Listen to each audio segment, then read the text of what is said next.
ఈరోజు topic zinc లోపం. మన మండలంలో అయితే సుమారు 10,000 ఎకరాల పైన వేశారు.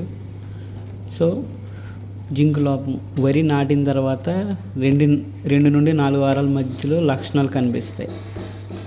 అవి ఎలా ఉంటాయంటే మొక్కలు కుంగిపోవడం, మరియు ఆకులపై మురికి గోధుమ రంగు మచ్చలు ఉండడం, అసమాన మొక్కల పెరుగుదల, అంటే మొక్క పెరుగుదల ఆగిపోతుంది. ఎందుకంటే ఫెర్టిలైజర్ తీసుకునే స్వభావం ఉండదు జింక్ లోపం వస్తే. స్పైక్లెట్ స్టెరిలిటీ పెరుగుదల, క్లోరోటిక్ మెడ్రిపులు ముఖ్యంగా చిన్న ఆకుల ఆధారంగా ఏర్పడతాయి. దిగువ ఆకులపై గోధుమ రంగు మచ్చలు మరియు చారలు కనిపించడం వల్ల ఆకులు టర్నర్ కోల్పోయి మారుతాయి, పెద్దవిగా మారుతాయి. మరియు కొన్నిసార్లు నాడి వెంట తెల్లటి గీత కనిపిస్తుంది.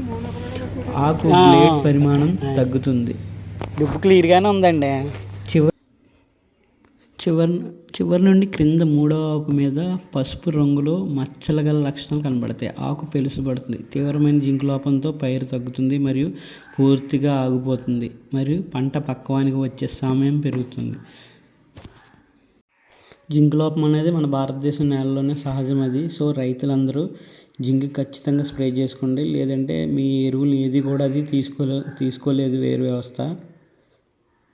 సో జింక్ జెనెట్రా కానీ లేదంటే జింక్ సల్ఫేట్ కానీ వాడండి.